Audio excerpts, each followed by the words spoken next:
این بار از وسط داستان شروع میکنیم. خامنه‌ای دیکتاتور تهران دیگه در این دنیا که مردم ایران رو به رگبار آقای ویسی خدا دهنت بشنوه.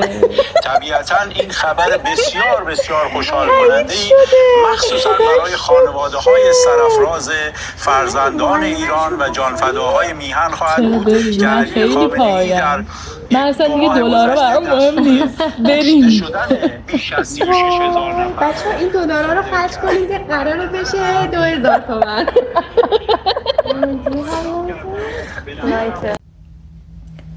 ما از گوا هند برمیگشتیم از یک دوره مربیگری یوگا. توی فرودگاه شارجه که منتظر پروازمون به تهران بودیم متوجه شدیم که جنگ شروع شده. اول همه پروازها به ایران لغو شد و طی 1 ساعت تمامی پروازها.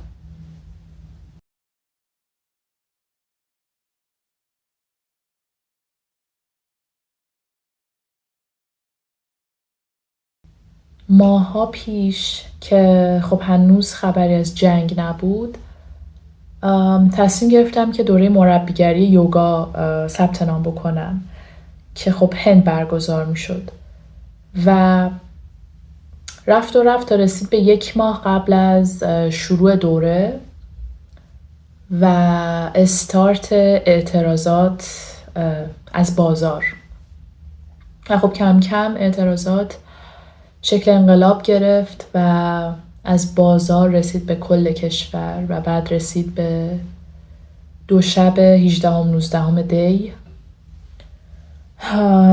2 شبی که باعث شد من صحنه هایی رو ببینم توی شهری که زندگی میکنم، مشهد، که تا عمر دارم فراموش نمی کنم. صحنه هایی که و جمعیتی که مو به تنم سیخ کرد و باعث شد احساساتی رو تجربه کنم که تا حالا تو زندگیم تجربه نکرده بودم. و بعد از این 2 شب غرور آفرین میشه گفت، 2 شبی که معنی اتحاد رو از نزدیک لمس کردیم، 2 شبی که باعث شد ببینیم ما همه آتیش زیر خاکستر بودیم برای مدت‌ها. بعد از این 2 شب خب رفته خبرهای اتفاقاتی که افتاده بود این 2 شب اومد بیرون و جنایتی که جمهوری اسلامی انجام داده بود تو اون 2 شب و آمار رسمی که اعلام شد که بیش از 40,000 نفر آدم کشته شدن. خب ماها دیگه اون آدم قبل نشدیم، واقعا زندگیمون تبدیل شد به افرادی که قبل اون 2 شب بودیم و افرادی که بعد اون 2 شب شدیم. همه توی یک بهت و شوک و غم عمیق و سنگینی رفتیم و موج بعدی شروع شد که دستگیری ها بود.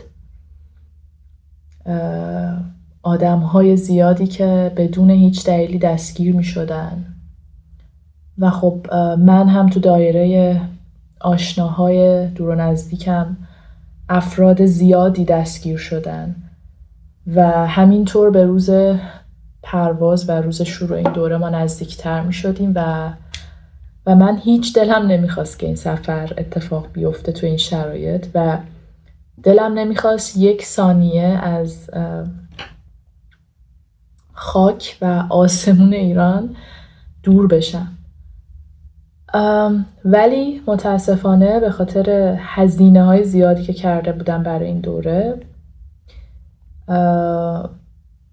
مجبور شدم که برم، چون اگه نمی رفتم ماه‌ها حقوقی که روی هم گذاشته بودم و وامی که گرفته بودم بالکل سوخت می شد و برای من خیلی این جبران ناپذیر بود و رفتم این سفر رو با هر سختی که بود و طی این 1 ماهی که ما هند برای این دوره هم بودیم به شدت سخت گذشت از نظر روحی. سنگینی خود دوره به کنار که ما هر روز کلاس داشتیم، که حالا شاید این دوره رو بعدها توی شرایط دیگه‌ای یه ویدیو دیگه‌ای براش بسازم. و بعد از این 1 ماه سختی که گذشت اونجا، رسیدیم به روز پرواز و روز برگشت به ایران. 8 اسفند جمعه ما از گوا به شارجه پروازمون انجام شد و توی فرودگاه شارجه ما بعد نزدیک به 22 ساعت میموندیم تا پرواز بعدیمون به مقصد تهران. و شبش که من داشتم با خانواده صحبت میکردم حرف این بود که امشب اگر هیچ اتفاقی نیفته و از سر بگذرونیم، اتفاق هم تو پرانتز معنی جنگ هست، شروع جنگ، ایشالله شما فردا پروازتون انجام میشه و میایید. ولی خب هیچ وقت زندگی اونجور که ما فکر میکنیم پیش نمیره، مخصوصا اگه تو ایران زندگی کنیم. صبح بیدار شدیم، تو فرودگاه همچنان بودیم و مسیج های از خانواده هامون گرفتیم. خب هنوز اولش اینترنت ها وصل بود که برید پروازاتون رو چک کنید، تهران چند جا رو زدن و فکر میکنیم که جنگ شروع شده. رفتیم پیگیری کردیم، اول که هیچ خبری نبود و 1 ساعت بعدش اعلام شد که تمامی پروازها به ایران لغو شده و 1 ساعت بعد اعلام شد که تمامی پروازها به هر کجای دنیا که از شارجه انجام میشد لغو شده. و خب ما دوباره رفتیم توی بهت و یک شوک از این که خب ما الان باید اینجا چیکار کنیم توی فرودگاه، یک کشور غریب که نه ویزا داریم نه پول داریم، کشور خودمونم که جنگه، نمیتونیم بریم هیچ جوره. و خب رفته رفته به ساعت شب که نزدیک میشدیم، به هر حال دولت امارات و هواپیمایی، شرکت‌های هواپیمایی مشورت کرده بودن، نتیجه‌گیری کرده بودن که مسافرها رو یه جوری سازماندهی کنن و بهشون جا بدن و ویزای اورژانسی بدن و اینها. خلاصه ما از فرودگاه رفتیم بیرون و گروه ما یه گروه 11-12 نفره بود و خب تبدیل به گروه‌های کوچیک‌تر شدیم. یک سریا رفتن دبی، اونجا مثلا فامیل و آشنا داشتن. ما 5 نفر از بچه‌ها، من، مونا، آفا، خورا و مهدیه،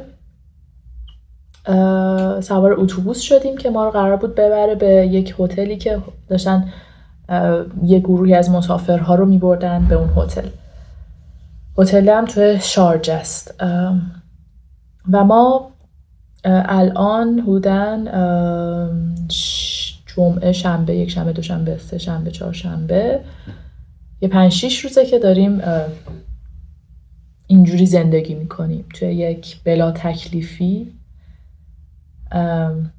از اینکه تا کی بعد اینجا باشیم، کی میتونیم برگردیم و بلا تکلیفی که مثل تمام عمرمون توی وقتی که ایران زندگی میکردیم تمام این سالها هم همینجوری بوده. همیشه یه بلا تکلیفی داشتیم تو زندگیمون به خاطر زندگی تو ایران و الان هم همچنان همینطوریه. ولی خب این بار برای من اینجوریه که یک امید عجیبی تو دلمه از اینکه این بار قراره که ما برگردیم به ایران آزاد و شروع کنیم به ساختنش و برای همینه که الان تو این شرایط تصمیم گرفتم که این ویدیو رو ضبط کنم، برای اینکه احساس میکنم که ما الان تو دل یکی از عجیبترین و مهمترین قسمت‌های تاریخ ایران هستیم و شاید حتی جهان. و هر کدوم از ما و داستانمون و تجربیات انسانی که داریم تجربه میکنیم، برامون داره اتفاق میفته و احساساتمون قطعه ای از این تاریخه و مهمه و ارزشمنده، هم برای خودمون که سالها بعد بهش رجوع کنیم و ببینیم اون روزها چه حس و حالی داشتیم، و هم برای آدم‌هایی که بعد ما خواهند بود. به نظرم داستان هامون روایت کردنش به این شکل خیلی ساده و انسانی میتونه براشون یک سری درس ها و یک سری الهام هایی داشته باشه.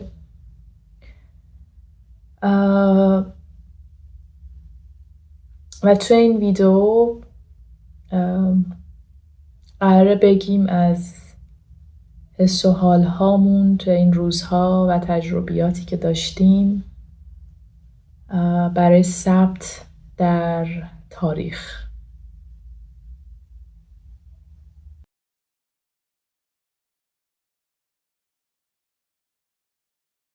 Let's begin with a song. Oh, yeah. Окей. Далека дорога твоя, далека, дика и пустынна. Это далек глушь не для слабых душ, далека дорога твоя. It's like ما قرار بود یه دوست دیگه هم تو این جمعمون باشه به نام آفاق. آره قرار بود اینجا نشسته باشه. نه اینجا کنار. آره. آره ولی آفاق تونست بلیت بگیره بره استانبول پیش خانوادهش. حالا امشب ما هورا رو داریم، لوئیس، مونا، یوژین، right? And Maddie. Okay, who wants to go first? Not me. You just started. Okay. Hi, how are you? خب چی بگم؟ Anything. Anything. جای آفاق خیلی خالیه واقعا. قرار بود این ویدیو رو با آفاق بگیریم ولی خوشحالم که الان پیش خانوادشه و خدا رو شکر که تونست بره و میدونم الان اونم شرایط سختی رو داره و الان هممون هر ایرانی هر جای این دنیا باشه شرایط سختی رو داره میگذرونه. آرزوهای خوب برای کشورمون. میخوای بیشتر از حس خودت بگی تو این روزایی که اینجاییم؟ حست نه، مثلا نمیدونم تجربه زیسته این چند روزت، چیزای خوب و بدش و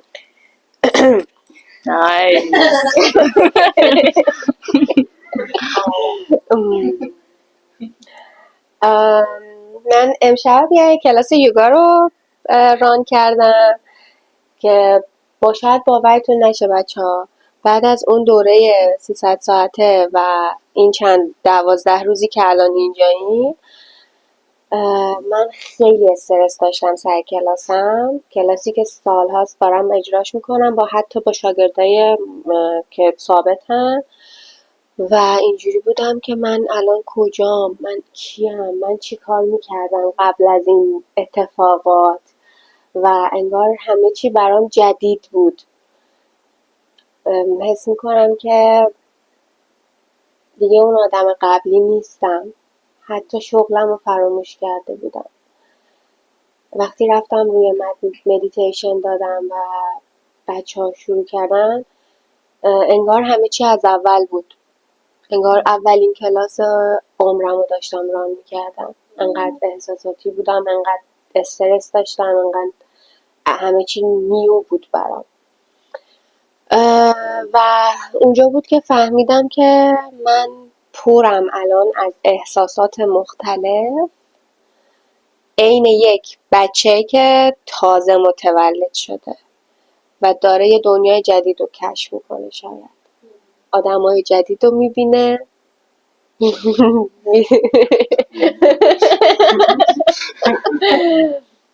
حتی شما هم برای من جدید بودین. مونا، ندا، هورا، شما و آفاق برای من آدمای جدیدی بودین و شدین جزوی از زندگی من. و من حس میکنم که واقعا همه چی عوض شده، حتی اعضای خانوادم.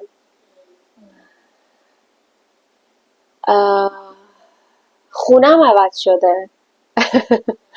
خونه من عوض شده اینجا. اونجا که خونه ندا، ما خونه خودمون. آره ما اومدیم خونه ندا. خونه من مونا با همه، خونه آفاق و هورا من و مادرم زندگی. به هر حال که پرحرفی نکنم، من اینو دیدم که واقعا یه آدم دیگه‌ام و نمیشناسم این آدم. داشتم میگفتم که برای من خیلی نه احساسات متناقضی وجود داشت، نه این که بخوام بگم خیلی ناراحت شدم یا خیلی شگفت زده شدم یا خیلی خوشحال شدم که این اتفاق افتاد. انگار میدونستم که خب قراره به هر حال این اتفاق بیفته. بیشتر آدم انگار میخواد خودش رو تطبیق بده با اون حالت. بیشتر حالا ذهن من هم یکم منطقیه، سعی میکنه که هر اتفاقی که پیش میاد و همون لحظه تحلیل کنه، بگه اوکی این راه حل تو، این کار رو انجام بده. یعنی خیلی هیجانم نمیره بالا یا خیلی نمیافتم که بخوام افسرده بشم. سعی میکنم بیشتر منطقی برم جلو. به خاطر همینم حتی وقتی مدرسه‌ام تموم شد هی از من میپرسیدن چه حسی داری، من واقعا میگفتم من هیچ حسی ندارم، چون که خب مدرسه اومدم یاد امام افتادم. نمیدانم، اطلاعی ندارم. آره خلاصه که برای من خیلی چیز نبود. نه اینکه هیچ حسی نداشته باشم، ولی اونقدر بالا پایین نداشتم واقعا. انگار الان خانواده من اینجاست، خونه من اینجاست و الان اینجوری دارم زندگی میکنم. I'm gonna pass the mic to me. We have an extra mic here. Okay.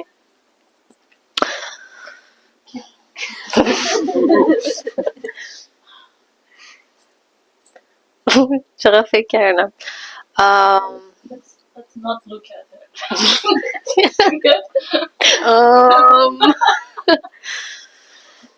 برای منم یه جورایی شبیه هورا بود با یکم تفاوت. شاید اینجوری که منم فکر میکنم موقع که وارد یعنی فرودگاه شدیم و پروازم کنسل شد، خب خیلی اولش مستصل بودم که حالا چی میشه، چون ما همه پولامون تمام شده بود و نمیدونم بعد اینو گفتم یا نه، ولی گفتم.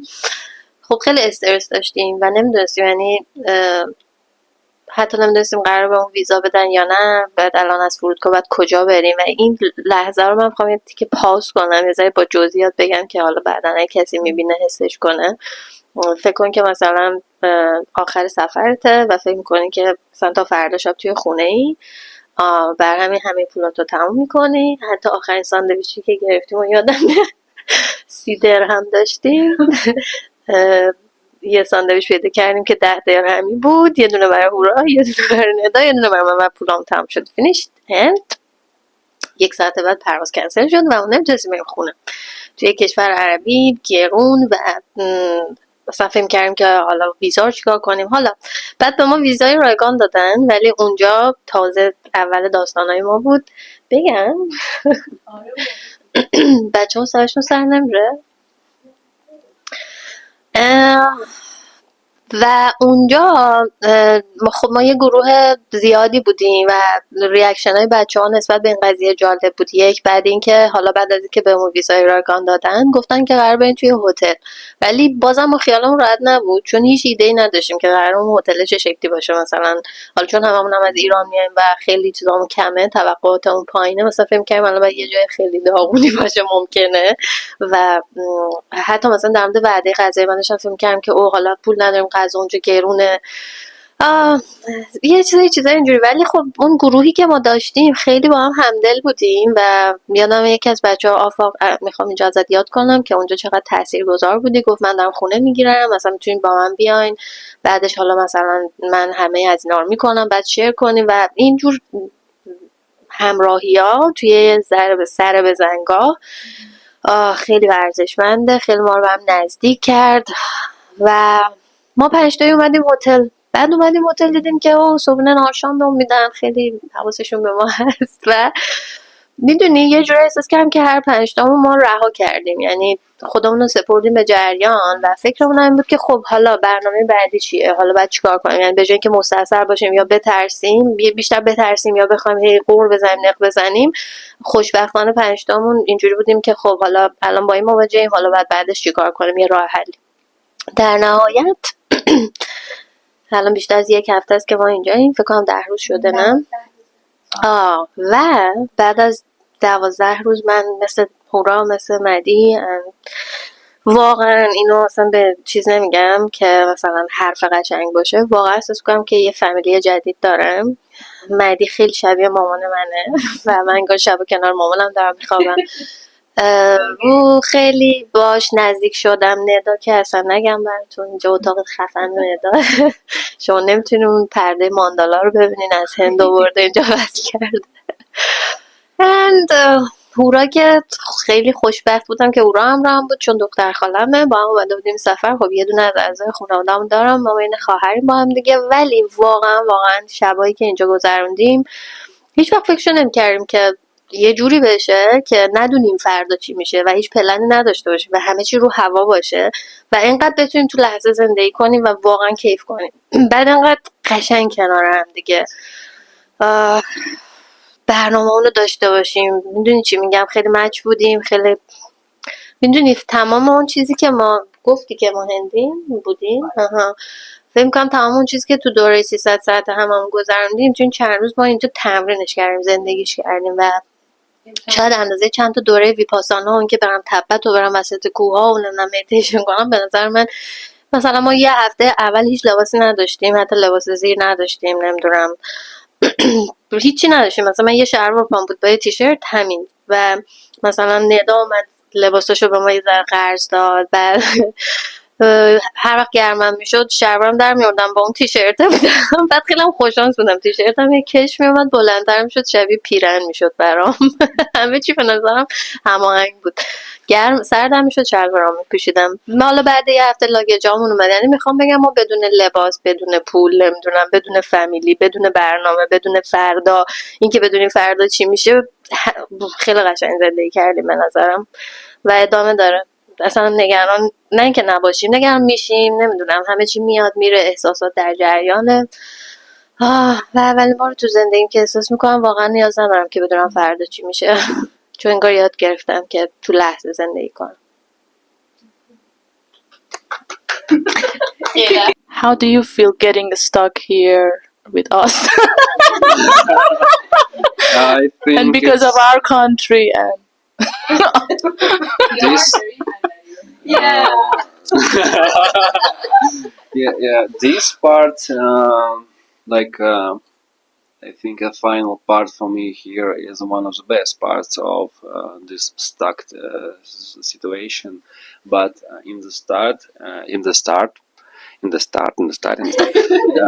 it was felt like I always can't believe this. I was really scary because kind of shocked, and my brain stopped for a while. I think because I saw the news and just okay, so Arab Emirates. The sky is blocked, so I'm here under the sky. So it looks like I will be there for I don't know how much time, and I don't know what's gonna happen next. And for one moment, um, I was feel really scared, but then I understand that I should be adult and do something and use my brain. I think it's okay. And use my brain. Okay. So and for this moment, when you at this moment, I was alone. There's nobody around me, just other humans. And then I go to inside airport, and then I go to smoking room and met first people that I call friends for now. And from this moment when I met someone, everything start changing, and perception of the situation start changing. I was felt that I'm not alone, and that is really good. And I think also the good thing about whole the situation that a lot of people feel the same, that we have problems that we can share to each other, and this part of reality became like this what can connect us to each other, no matter from where we are, who we are. We just connected, and we have this rare chance to have a conversation, for example, like this situation. This one last maybe last part of this adventure for me with you, and it's special, and it's just good. I don't know. I will remember this moment and this week for whole of my life. I will tell stories to my friends. Me too. What happens here. So yeah, this is a good story. Between all us, this is a good story. It's also a simple story. That's a sign of good stories. Simplicity. So yeah, and the strange part is that, as you know, I'm from Russia, and the whole world know about conflict between Russia and Ukraine, and there's a second war that somewhere near, but I'm not really involved in this war. And the strangest part is that in this war I involved much more than war in between my country and Ukraine. Ukraine. This is the power of Iran. Really, it works like this? За этого здесь неважно. And a few words in Russia, why not? Go on. Which words? Russian God help me.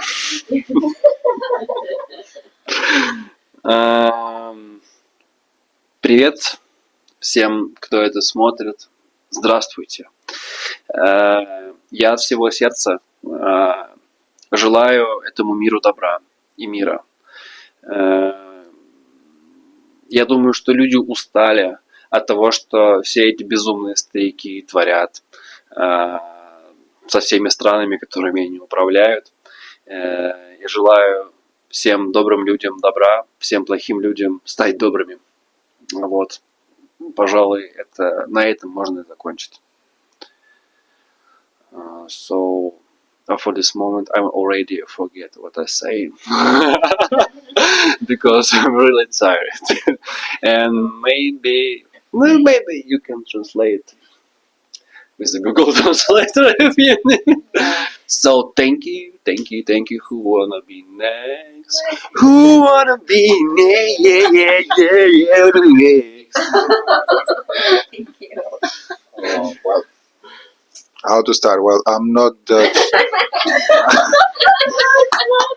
sharing the same beginning as the guys because I was in the hotel before the war started. So I was here kind of alone, I have to say, and for me it was like, okay, now I have friends here.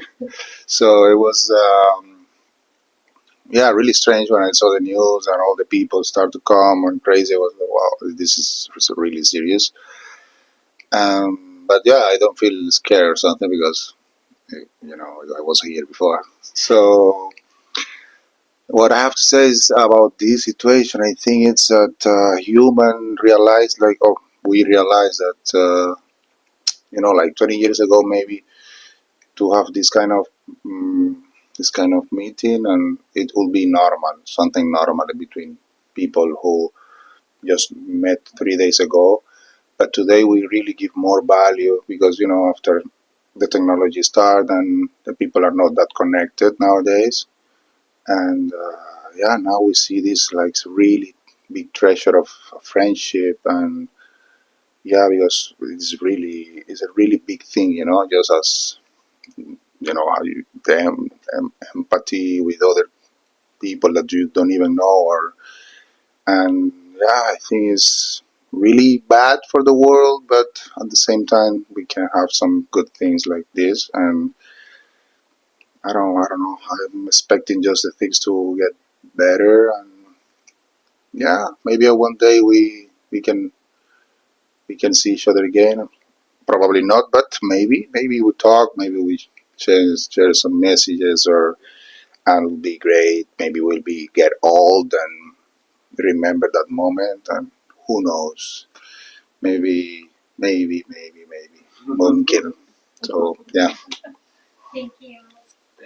Thank you. Very good. Bye. Ah, yeah, you noticed. Okay, I'm gonna go in Farsi because it's easier than edits. Okay. من با اینکه چند روز میخوام ویدیو رو بسازم اما فکر نکردم دقیق که چی بگم. One is enough.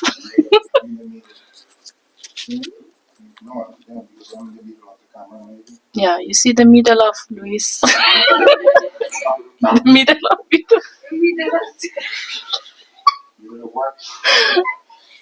The middle of Louis. Middle of the video.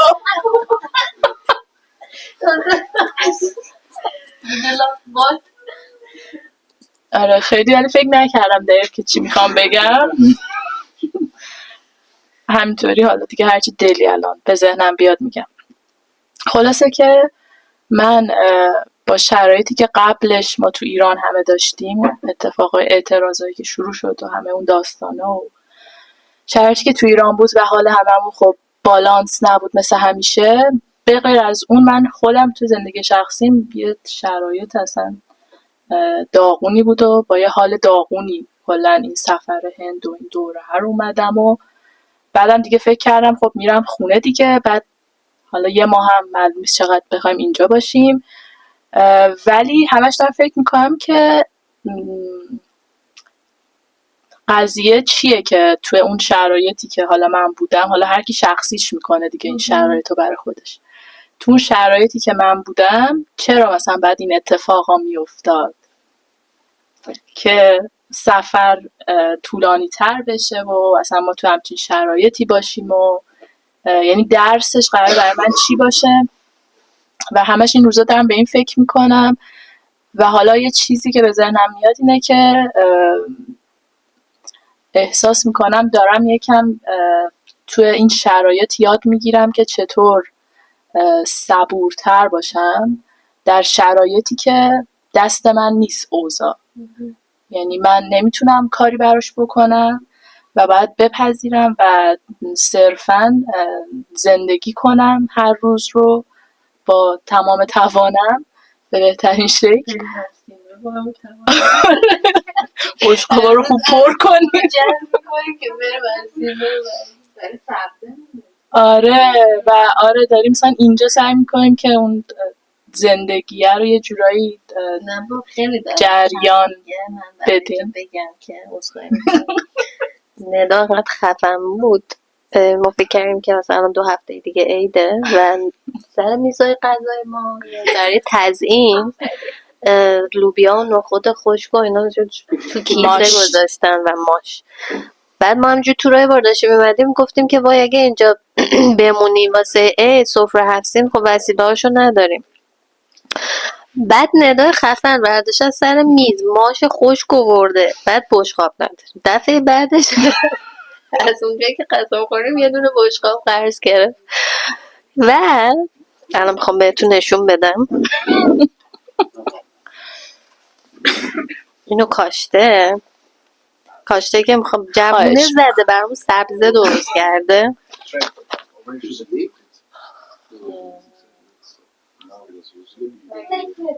اینا جوونه زده خلاصه که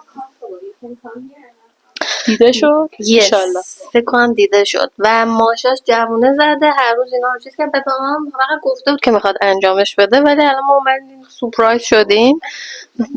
خلاصه اینو بعد نشون بده به چیز توی این شرایط سبزه گذاشت برامون. بعد فکر کنیم بقیه سینا رو چیکار کنیم. گفتیم ندا گفت ساک میذاریم چون ساک داریم نمیدونم سیب میذاریم و حالا دیگه گوشه میدم به ندا فقط خواستم خواستم سبزه رو بگم که برامون کاشته. For New Year we grow plants. Yeah and this is from Al Simra. Stole it. And we grow this. Okay. For New Year. In 2 weeks. Persian New Year. Yeah. We're gonna be here. How? Read about it. I have to say something I forgot. It's the first time in my life I met Iranian people. Oh. All right? Okay. And for me, I am someone who loves to meet people like different cultures and stuff.